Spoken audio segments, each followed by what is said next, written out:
Fala pessoal, mais um episódio aqui do Pindapod, um episódio especial por conta do mês de abril, o mês Abril Azul, mês de conscientização sobre autismo. Trouxe aqui para conversar comigo a Ana Paula Oliveira, que é psicóloga e que tem o Instituto ABA aqui em Pinda, que atende várias crianças, em sua maioria, né, Paula, que é relacionada ao TEA. Seja bem-vinda. Obrigada, Julialto. Eu que agradeço a oportunidade de estar participando aqui com você. Vamos bater um papo aqui e falar um pouco sobre o autismo. Ô Paula, a gente conversava um pouco antes de começar oficialmente a nossa conversa aqui no podcast sobre a questão da conscientização do mês de abril, né, o mês azul, Abril Azul. Isso foi criado pela ONU em 2007. O dia 2 de abril é o dia oficial de conscientização. Aqui em Pinda a gente teve inclusive uma caminhada da Mães de Azul na Praça Monsenhor Marcondes, né? E depois, todo mês de abril é relacionado a essa conscientização.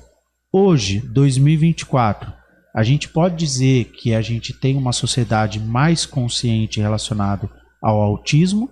Ou você ainda acha que a gente tem muito que avançar? Olha, Julialto, eu acho que a gente está caminhando para isso, mas eu acho que a gente tem muito ainda que avançar, sabe? A gente acha que precisa de mais conscientização, a gente precisa de mais inclusão. Eu acho que a questão do autismo, né, quando a gente fala, é um pouco complexo, assim, porque a gente sabe que é um espectro, né? Então, a gente não... as crianças não têm uma característica física, né? Então, cada um é de um jeitinho. Então, a gente não pode dizer que todo mundo é igual. Então, eu acho que a gente falta muita informação ainda, sabe?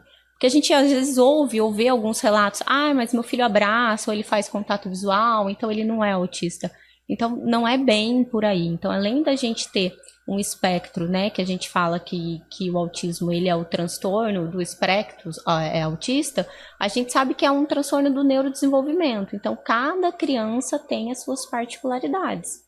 E a gente também tem os níveis de suporte, né? Então, a gente sabe que tem o nível 3, que é um nível de suporte alto, então que às vezes a gente consegue até identificar porque a criança precisa de um suporte para atividades de vida diária, para alimentação, para trocar roupa, e como a gente tem o nível 1, que é um nível mais sutil, que às vezes a gente olha e não identifica, mas que realmente é. Então, a gente hoje vê muito se falar, eu sou adulta, eu tenho tantos anos e eu fui diagnosticado agora, porque às vezes são sinais que a gente não consegue identificar. Então, acho que isso falta ainda um pouquinho na sociedade, sabe? Essa conscientização melhor. Às vezes até eu que converso com muitos pais, né? Às vezes eu ouço assim, eu fui na fila e daí eu peguei o preferencial, as pessoas olham para mim com cara feia. Por quê? Porque não tem uma característica física. E às vezes realmente é sutil. Então, às vezes as mães utilizam o cordão, né? A gente tem um cordão agora de girassol, que é para deficiências ocultas, visuais, auditivas e até o autismo mesmo. Outro mais o cordão do autismo para ver se a sociedade se conscientiza melhor em relação a isso. Porque daí, às vezes as mães falam, eu fico cansada de falar, mas ele é autista, por isso que ele quer sentar aqui, por isso que ele quer fazer isso. Então, eu vejo que a gente caminha para isso, mas falta bastante informação ainda, sabe? Eu acho que não está muito claro em questão de sociedade, de escola. Ainda a gente que vive muito nesse mundo, a gente passa por bastante dificuldades. Mas eu acho também, Paulo, que falta muita empatia. Exatamente. Das pessoas de um modo geral, né? Até porque quando a Elisa estava grávida, a minha esposa, da Esther, ela não estava ainda aparecendo a barriga tanto e tal, e ela pegou a fila preferencial de grávida no supermercado. E a mulher atrás perguntou, por que você está na fila de preferencial? Ela falou, porque eu tô grávida.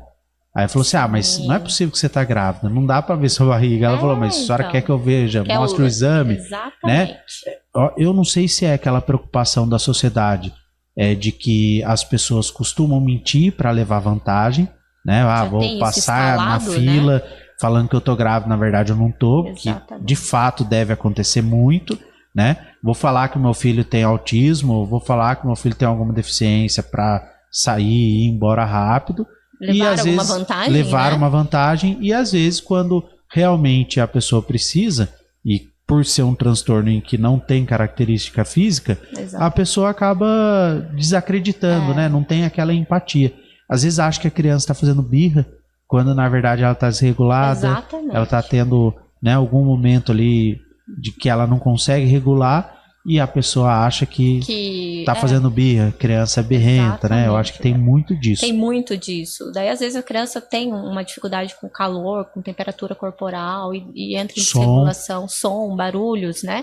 Lugares com muito movimento eu acho que a sociedade é bem pouca conscientização em relação a isso. Justamente porque a gente não tem, assim, uma característica física, daí usa esses termos, né? A criança é birrenta, a criança, né? Não tem limites, e não é, né? E às vezes acha que o pai com a mãe não sabe educar. Não sabe educar, e a gente sempre fala isso, eles não têm habilidades ainda para isso. Então não tem habilidade de esperar, não tem às vezes habilidade de entender que agora não é o momento, não consegue compreender noção espacial ou até mesmo de tempo, o que é segundo, o que é terça, amanhã, depois.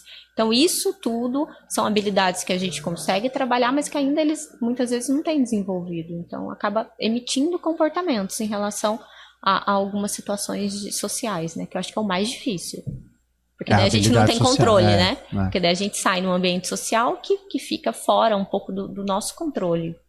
Então a sociedade, né, acho que precisa de mais ainda. De mais empatia. E estamos aqui para falar sobre isso, né? Até por questão da conscientização, quem vai assistir esse episódio aqui do podcast vai entender um pouco mais sobre autismo. Ô Paula, conta um pouquinho da sua história, Paula. Claro. Quem que é a Ana Paula, que é psicóloga, se estabeleceu em Pinda? Você é de Pinda? Sou de Pinda, sempre fui. Eu entrei nova, né, na faculdade, entrei com 17 anos, então já tenho 12 anos de formada.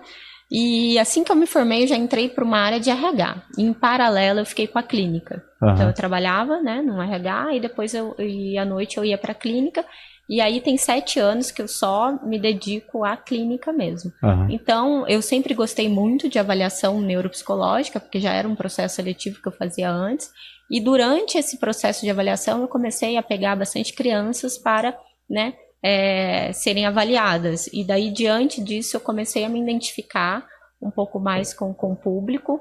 E hoje, atualmente, eu só foco nisso, né, Juliel? Eu falo que eu não consigo atender outra demanda, porque exige muito estudo, exige muita dedicação, né? Então, hoje, eu tenho um Instituto ABA, né, que é um instituto voltado para crianças do espectro, mas também para outras deficiências. Então, lá no Instituto, hoje, você atende exclusivamente crianças. Crianças, isso. Eventualmente, se um adulto, mesmo que tenha o espectro, mesmo que seja... Não você não consegue atender. Não, adultos não atendem, é mais crianças mesmo. Então, a gente é voltada para o desenvolvimento infantil. E daí a gente trabalha, né? A gente tem uma equipe de ATs, que são as assistentes terapêuticas, e as crianças que passam por esse processo de desenvolvimento dentro da clínica. Então, o Instituto ABA veio com esse intuito da gente trabalhar com o desenvolvimento infantil, para a gente desenvolver habilidades com as crianças aí que... E o que diferencia, Paulo, o atendimento convencional, não sei se seria esse termo utilizado, mas o atendimento o normal, o convencional do psicólogo, a intervenção que ele faz junto ao paciente, daquele psicólogo que aplica o método ABA. O que é a diferença? Tá. A diferença que a gente tem é que a gente tem uma ciência, né? Então, quando a gente fala de análise do comportamento aplicado, a gente fala de uma ciência que tem comprovação. Que é o ABA. Que é o ABA, exatamente. Que tem comprovação científica, que é padrão ouro para tratamento de crianças. Não só voltadas para criança, né? O ABA, ele abrange bastante áreas, mas a gente está falando especificamente do autismo.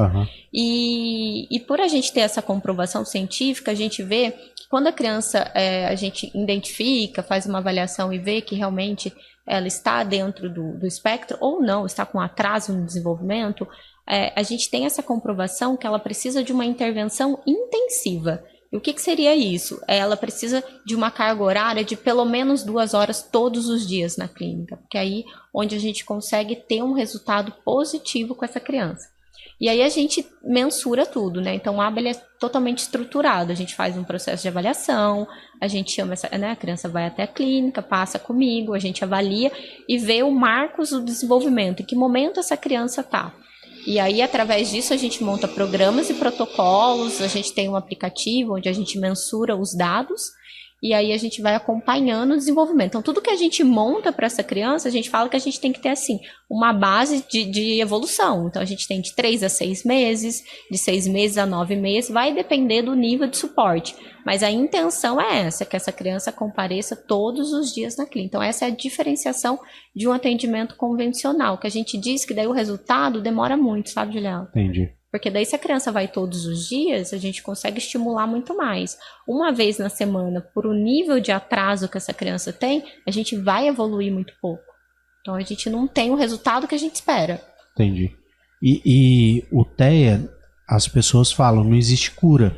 Não existe. A pessoa que tem o autismo, não existe. Ela vai ter o autismo para sempre, ela vai desenvolver as habilidades que ela precisa desenvolver.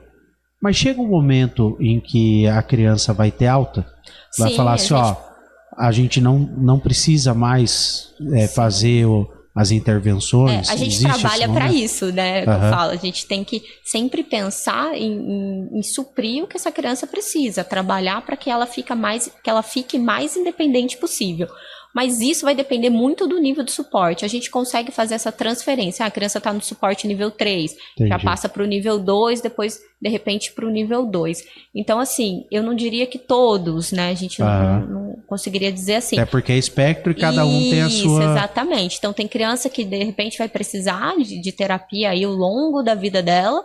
E tem criança que a gente consegue, sim, dar um nível de suporte menor, ou de repente reduzir um pouquinho essa carga horária dentro da clínica. Entendi. Isso é possível sim, a gente sempre trabalha com essa intenção, de deixar essa criança o mais independente possível, para que ela consiga viver em sociedade, né? Aí se conseguir se locar no que ela precisa fazer. Esse é o objetivo do ABA, nosso trabalho, né? E no começo você falou que o Instituto, ele atende a maior parte crianças com TEA. Isso. Quais outras síndromes que você atende ali? Olha, eu tenho o síndrome de Down, eu tenho síndrome de Dravet também. Dravet qual que é? Porque Down praticamente todo mundo conhece, que é mais conhecida, né?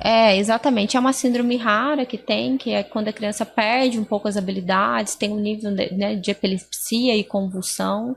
Então, a gente tem esses pacientes também. Alguns atendimentos são direcionados em casa. E as intervenções, elas auxiliam essas crianças no quê, por exemplo? Independência, a gente geralmente, assim, né? Quando é síndrome, a gente foca no nível de independência pessoal mesmo. Então, assim, um desfraude, é uma criança que tem potencial para ir ao banheiro sozinha. Alimentação, de se alimentar ou de se comunicar mesmo, de repente, assim, às vezes a criança não é verbal, que a gente fala, né?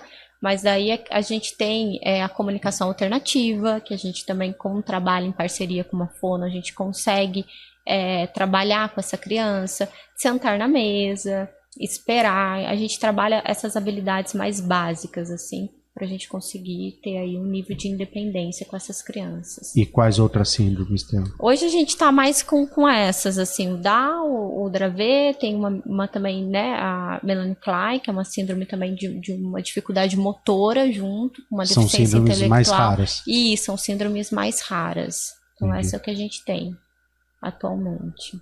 Legal. Tem paciente, às vezes, que tem o autismo, mas também com uma comorbidade de um TDAH, né? Que é o transtorno de déficit de atenção e hiperatividade também. É interessante porque as pessoas que não atuam nessa área, né, que é o meu caso, eu sou advogado, a gente não imagina o mundo, o universo que existe de síndromes ou de transtornos em que as pessoas estão passando e que precisam de intervenção.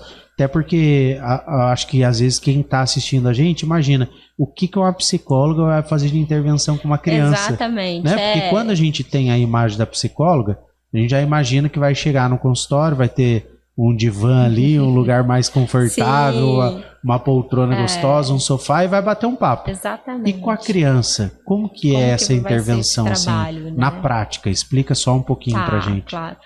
Então, na prática com a criança, né, resumindo um pouquinho aí do nosso trabalho, a criança vem para um processo de avaliação, então vou dar um exemplo assim mais básico, né? Então, uma criança que está com atraso no desenvolvimento. Então, assim, é uma criança que tem dificuldade, talvez, de comunicação, ela fala, mas de repente, né, tem uma fala ainda que é mais limitada, usa poucas palavras. O brincar, às vezes, tem uma dificuldade de brincar funcional, brinca meio enfileirado, né? Então tem alguns comportamentos mais restritos. O nosso objetivo é o quê? Que essa criança alcance, né, esses marcos. Então, assim, eu quero que ela aprenda a brincar. Então, a gente, dentro da motivação da criança, sempre isso é muito importante pra gente, a gente consiga desenvolver habilidades importantes para ela. Então, ele gosta muito de super-heróis, então a gente vai trabalhar voltado para isso, para que a gente consiga falar, então ele vai voar, a gente vai dar uma comidinha para ele, é o horário dele dormir, ao invés dele ficar somente enfileirando. Ele vai entendendo o dia a dia dele com a função. Então a intervenção acaba sendo bastante lúdica mesmo, né? Não é a criança sentar num sofá, numa sala bem clean e tentar conversar com a criança. A gente faz interagir, vocês entram no mundo da criança. E nosso objetivo é sempre assim, trabalhar com a motivação dela. Então, se ela gosta de super-herói, a gente vai trabalhar com isso. Se ela gosta muito da Peppa Pig, a gente vai focar muito nisso para que ela tenha motivação para aprender outras habilidades. Então a gente segue bastante assim a liderança da criança, o que ela gosta naquele momento, para a gente ir ensinando. Então, é uma criança que tem dificuldade de pedir alguma coisa, não faz solicitações, então a gente pode de repente brincar com uma bonequinha aqui e ele fala, eu quero, me dá, a gente trabalha para isso. Não consegue apontar ainda, que é uma habilidade super importante para a gente no começo, né, da idade da criança, a gente coloca numa estrutura um pouquinho mais alta para ele tentar, a gente modela o dedinho para que ele consiga apontar, para facilitar ali a comunicação. Então, é bem estruturado, sempre com muito objetivo. Então, o que a gente quer que essa criança aprenda? Ele está com dificuldade ainda de formar frases. A gente usa o termo, então a gente vai trabalhar a comunicação, né, que é o intraverbal. Eu canto uma musiquinha, paro e ele termina. Então eu falo 1, 2, 3 e ele fala já, ele entende que ele tem que completar e daqui a pouco ele mesmo está falando 1, 2, 3 e já. Então a gente trabalha bem estruturado assim e totalmente lúdico, bem voltado para essa questão. Você falou de alguns pontos que quem está vivendo esse mundo, quem entende, conseguiu identificar alguns sinais de que a criança tem autismo, como a questão da fala, de não indicar. Mas quem está assistindo e ainda não teve contato com uma psicóloga, com algum profissional da área de saúde, o que você poderia falar para a mãe e para o pai de uma criança de 1, 2 anos? Porque recentemente até saiu um post do Ministério da Saúde dizendo de uma forma, acredito eu, não tão educativa, não tão correto, dizendo que o autismo ele só vai ter o diagnóstico após os 3 anos. E aí talvez o erro resida no fato de que os pais esperem os 3 anos para que ocorra alguma intervenção antes. Aquele pai, aquela mãe que tem uma criança de até 1 ano e pouquinho, que a criança às vezes não fala nem o dadá, o gugu, não tem ainda uma comunicação, não aponte, não bata a palma.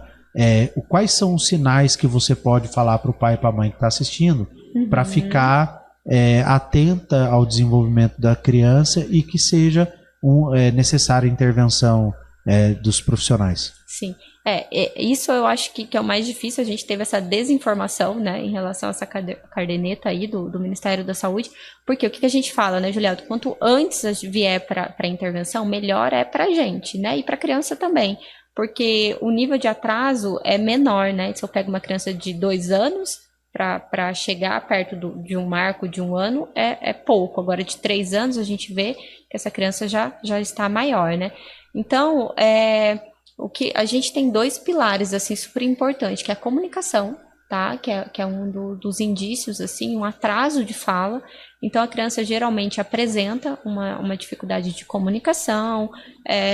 Às vezes, né? A gente não diz que é uma regra, né? Às vezes tem baixo contato visual, às vezes não imita, às vezes a gente chama a criança, fulano, e daí ele tem dificuldade de direcionar o olhar.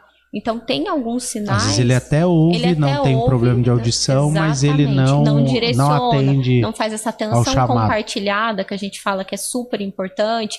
E tem a questão da estereotipia e da restrição. Às vezes, né, tem um brincar que não é tão funcional pra gente, que às vezes fica enfileirando as coisas, não brinca, né, não passa ou pega um carrinho e não passa ele não desce, pelo sofá, pelo tapete... E às brinca vezes... com o carrinho como se fosse um chocalho, por exemplo. Isso, exatamente. Ou fica olhando na rodinha também. São alguns interesses, assim, mais restritos. Então, tem alguns sinais que a gente consegue observar, mas sempre lembrando, assim, cada autista é único. Às vezes eu tenho um autista que faz bastante contato visual, que gosta de abraçar, de ficar junto. Outros são que não gostam tanto desse contato. Então, mas tem alguns sinais, assim, que a gente consegue que às vezes também não dá para o pai e para a mãe querer diagnosticar o próprio filho, incluindo ou excluindo o transtorno com base em informações de internet, né? Isso. E ô Paula, quem que faz o diagnóstico? Qual é o profissional que fala, olha, essa criança tem autismo, essa criança não tem autismo, essa criança tem TDAH, é o psicólogo, é o neuro, é o terapeuta ocupacional? Quem que faz o diagnóstico? O diagnóstico, assim, que a gente fala de autismo, ele não é fácil, assim, sabe? É difícil da gente ter. O que a gente sempre orienta a família, a gente precisa, assim, de um médico, né? Um neurologista, um psiquiatra que consiga ajudar. Mas é importante essa criança também ter um olhar de um psicólogo, né? De um neuropsicólogo, de uma fono, de uma TO também, para a gente conseguir aí ter uma equipe multidisciplinar para um diagnóstico mais efetivo. Conjuntamente existe esse diagnóstico. Principalmente para nível 1, que é aquilo que eu falei, que os sinais são mais sutis. Até porque às vezes o neuro ele vai ter um contato muito superficial com a criança. Exatamente. Ele atende numa consulta ali de 1 hora e meia, 40 minutos, às vezes nem tanto. Isso a gente está falando uma consulta boa, detalhada, né? Às vezes é 20 minutos, às vezes é muito rápido. Em 15, 10, 20 minutos. A gente faz uma intervençãozinha simples com a criança. Exatamente. Que a criança está num ambiente que é outro nada ambiente lúdico, também, que é outro ambiente, e ela não vai agir naturalmente, né? Porque o que eu vejo muito é que os psicólogos em geral, acabam tendo uma atenção mais voltada à criança e em seus ambientes, né? Então o psicólogo normalmente, quando faz um bom trabalho, vai até a escola, vê como a criança funciona dentro da escola, faz o contato com o pai e com a mãe para entender como que a criança é dentro de casa. Porque às vezes a criança pode agir de uma forma dentro de casa, que eu acho que é natural que isso aconteça. Com certeza. Até porque isso que eu ia falar, os adultos já são assim, né? Imagina as crianças que são ainda mais naturais, né? Mais verdadeiras. E aí no ambiente escolar de um jeito, né? Fora, no parquinho, vai ser de outro jeito. E aí o psicólogo consegue fazer um relatório um pouco mais detalhado para que consiga ter esse diagnóstico, é isso, né? Isso, exatamente. A gente precisa saber do ambiente e ter uma avaliação também multiprofissional. Já aconteceu assim, né, a título de curiosidade, chegar uma criança na clínica com um diagnóstico e eventualmente você olhar e falar, olha, pode ser que não seja esse o diagnóstico correto, a família procurar uma segunda opinião de outro neuro e falar, realmente não era tal transtorno, outra síndrome. Que eu acho que é natural, né? Sim, porque a gente tem alguns transtornos ali que fica um pouco ali meio, né, se é autismo, se não é. Então, não é muito fácil realmente ter esse diagnóstico. E a gente tem, às vezes, um TDL, né, que é um transtorno de linguagem, que também é uma dificuldade na comunicação, mas não significa que a criança é autista. Então, pode acontecer sim. Pode acontecer. A gente tem que estar sempre atento. E o que a gente orienta? Tá com atraso? Independente se a gente tem um diagnóstico, não, procura a intervenção, porque a gente consegue, né, aí desenvolver essa criança. Então, perceber um atraso de fala, uma dificuldade, né, de compreensão, procura. Mesmo que a gente ainda não tenha um diagnóstico, para essa criança estar em intervenção para a gente conseguir aí desenvolver. Quem está assistindo? Eventualmente tem uma criança lá, o filho, o sobrinho e tal. Precisa falar com você. Como que consegue te localizar, entrar em contato? Você faz esse atendimento particular, só atende plano, como que funciona? Então, a gente tem, né, um celular da recepção do Instituto, eu tenho um Instagram também. Vou de cabeça assim, eu vou ter não que... Lembra. Não lembro. Pode olhar aí. Eu vou Olha ter no que olhar celular. pra pegar aqui o Instagram, o arroba, você lembra ou não? Muito.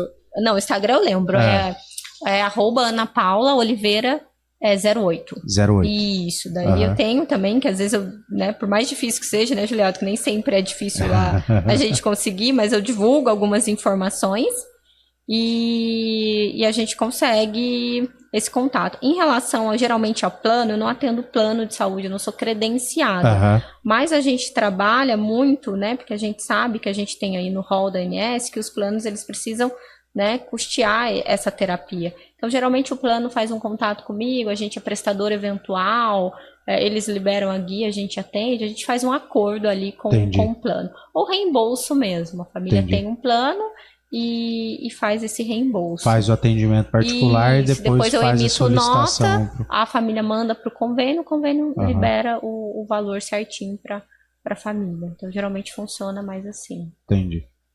Aí eu vou passar o telefone, o 12 991 60 34 36.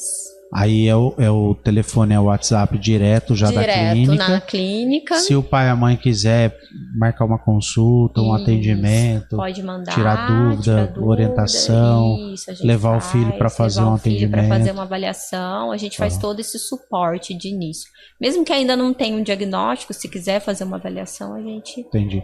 O psicólogo, tem alguns psicólogos que fazem avaliação psicológica. Talvez nem todos. Nem todos, é o que a gente fala, assim, para a gente ter um diagnóstico, a gente precisa ter uma pós-graduação em avaliação neuropsicológica. Então, se os pais quiserem buscar... Você tem? Isso, eu tenho. Você faz a avaliação? Faço avaliação neuro. Daí Entendi. A gente faz uma bateria de testes para a gente entender um pouquinho aí e ter um diagnóstico dessa criança. Entendi. Então, tem que ser bem específico mesmo. Porque, às vezes, o psicólogo, ele faz o atendimento convencional, né? Ele faz as sessões e tudo, mas não pode fazer a avaliação por não conseguir aplicar os testes. Seria mais ou menos precisa isso. ter a formação certinho para fazer a avaliação toda. Entendi. Paulo, existe mais alguma coisa em termos de TEA que você queira esclarecer, orientar, conscientizar, que você acha que eventualmente ficou faltando? Que assim, a gente precisa falar um pouquinho mais de análise do comportamento, que é o ABA, né? Que ainda a gente está numa luta de uma certificação, né, de uma regulamentação da profissão no Brasil, coisa que a gente não tem ainda. Então, isso para a gente é muito difícil, porque a gente sabe que é uma profissão séria, né, que a gente precisa estudar muito para trabalhar com desenvolvimento infantil, porque, assim, ou a gente ajuda ou não ajuda, né? O que a gente quer é desenvolver essa criança. Então, a gente tem aí anos de estudo, de especialização. Então, se a família for buscar, né, uma intervenção baseada em análise do comportamento, é legal a gente entender qual a formação dessa pessoa, se ela passa por supervisão técnica, porque a gente precisa de supervisão técnica. Porque às vezes tem psicólogo que diz que aplica o método ABA. Exato. E na verdade não está sendo feito da melhor forma possível, né? O que a gente pode prejudicar essas crianças. Então a gente precisa ter uma supervisão técnica que é com uma profissional que tem um nível de doutorado, que tem as certificações fora do país, e a gente está buscando isso ainda aqui no Brasil, né? Então a gente vê muito isso, assim,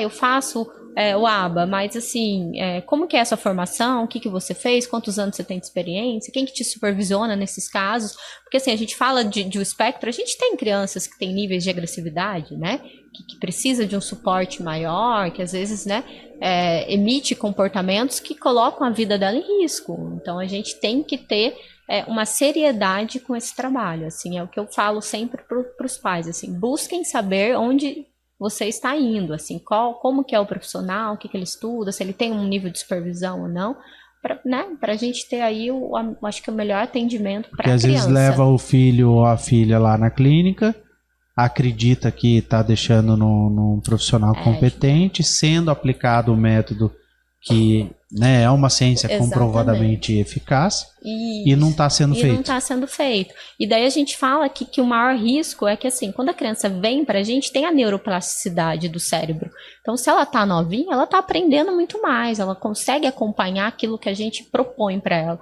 Se a criança vem mais velha, é um pouco mais difícil. Mais difícil. Porque daí ela já tá com um repertório de maior, com um nível, talvez, de atraso maior. Então, se a criança vem pra gente nova, pra gente é muito melhor. Então, a gente não pode perder essa oportunidade do desenvolvimento dela, porque daí, assim, é o que a gente fala, a criança tá no nível 1, mas ela pode ir pro nível 2. Como ela tá no nível 2, ela pode ir pro 3. Então, ela pode ficar... Pode regredir se ela não tiver uma intervenção eficaz, entendeu? E mesmo aquela criança que foi diminuindo os níveis, ela pode voltar se ela não continuar com as intervenções ou não tiver intervenção correta. Como pode, eventualmente, uma criança no começo ser nível 1 e ela não ter as intervenções e ela começar a progredir para o nível 2. Então, é sério o desenvolvimento infantil. Então, a gente sempre pede essa seriedade. E assim, vocês, né, terem um controle do que está sendo feito também. O que eu estou aplicando. A gente tem um aplicativo na clínica que os pais conseguem acessar os relatos das sessões, como que foi aquela sessão, como que o paciente está. Acho que isso tudo é muito importante. Assim, a família questionar o que está sendo feito. Para poder entender. Exatamente, a cada entender sessão, e até os trabalhado. Pais saberem assim, não, realmente, Ana, ele está evoluindo, ele melhorou. Tem esses pontos ainda que a gente precisa focar. Porque também a gente precisa, né, dessa parceria com os pais. Eles precisam ver resultados. Eu falo isso, tem que ter resultado. Se não tiver resultado, alguma coisa tá errada. Nem que for um pouco, entendeu? Aquilo que eu falei, às vezes a gente ensina o esperar para uma criança que para a família faz total diferença. Muda a vida da família. Um esperar. Para quem tem criança, sabe como que é. A criança não esperar numa fila, ficar reclamando. E a gente precisa, às vezes, num semáforo. Eu já tive, né? O semáforo tá vermelho, eu quero que abre, daí, né? Não então, tem o assim, que fazer. Não tem o que fazer. Então, se a gente ensina, às vezes, o básico, já é um diferencial para essa família. Então, né, a família tem que trabalhar em parceria com a gente e ver resultados, assim. Acho que isso é o principal. Para buscar uma intervenção aí de qualidade. Paulo, se deixasse aqui, a gente ficava conversando muito tempo, ia passar de uma hora pra gente falar. Né? É muita informação, é muito complexo. É muito complexo. E às vezes acaba ficando muito técnico. E às vezes, para quem não vive esse mundo, também não consegue acompanhar. Mas eu acho que foi um bate-papo aqui super agradável, super produtivo, que serve de conscientização para quem está assistindo e acompanhando a gente. Porque autismo é coisa séria, né? A gente não pode tratar como mimimi. Tem muita gente que às vezes fala, mas agora todo mundo tem autismo. Agora virou modinha. Exatamente. Agora é moda falar que tem autismo. Teve até um vídeo chato que soltou nas redes sociais de um vereador durante uma sessão de Câmara, não lembro onde que foi, que falou, corta o microfone desse vereador autista, não sei se você chegou a ver. Cheguei a ver isso. Tratando com menosprezo, inclusive cometendo crime, né? Exatamente. E a gente vê, não sei se você já viu, existe um juiz de Santa Catarina que é autista. Sim. Né? O Messi, dizem que o Messi também tem autismo. Então, a gente começa a ver que existem pessoas com autismo que ocupam outros cargos ou têm habilidades excepcionais que a gente não imagina. Então, às vezes, o pai com a mãe tem aquela preocupação de que o filho tem autismo, que não vai se desenvolver na vida. Existe vida, né? Após o diagnóstico. Exatamente. E é importante que tenha as intervenções para ter o desenvolvimento das habilidades. Eles desenvolvem, eles aprendem e a gente consegue. E assim, conscientizar mesmo, porque hoje a gente tem uma estatística que de cada 35 crianças, uma é autista. Então, a gente já tem isso atualmente. Então, não é frescura, não é que todo mundo está sendo... Não, realmente, o diagnóstico eu acho que está com mais fácil acesso, a gente tem essa estatística aí. E não consegue identificar de onde que vem essa crescente, né, Paulo? A gente fala que tá mais fácil, assim, o diagnóstico, os acessos a médicos, a terapias. Mas o porquê do autismo... A gente tem uma base genética. Assim. Base genética. A gente fala que 80% é genético. Tem uma base genética, a gente pode ter umas mutações de gene durante, né, a vida. Nas minhas leituras, eu vi uma vez que existe um exame genético, que é do cromossomo X, se não me engano, alguma coisa, desculpa, um cromossomo G, alguma coisa, que isso identifica se o autismo é de fato genético. Seria isso? A gente tem alguns exames de base genética, mas não assim para identificar exatamente. Mas também não exclui os outros tipos de autismo que eventualmente não é do cromossomo. Então pode acontecer da pessoa ter o autismo e não ter essa identificação. Geralmente a gente faz para ver se tem alguma comorbidade junto com o autismo, alguma síndrome. Mas a gente não tem ainda assim algo que... E a cor azul é utilizado, pelo que eu li, porque a cada 4 autistas... Acho que é isso mesmo. A cada 5, 4 são meninos. Isso, exatamente. A incidência é maior em meninos do que meninas. Isso, meninas às mas vezes é mais sutil. Mas que também sutil. pode acontecer. Pode, a gente tem na clínica meninas. É um número menor, mas temos sim. Bacana. Paulo, o Pindapod está de portas abertas aqui. Eu que agradeço a oportunidade. Quando você precisar voltar, falar, bater papo, conscientizar. Provavelmente a gente terá outras campanhas, né? Ótimo. De conscientização. E aí a gente vai chamar você aqui pra gente poder conversar. Eu que agradeço a oportunidade. Tá bom? Obrigado, Paulo. Viu? Quem acompanhou aí, fica ligado que teremos outro episódio sobre conscientização por conta do Abril Azul. Muito obrigado.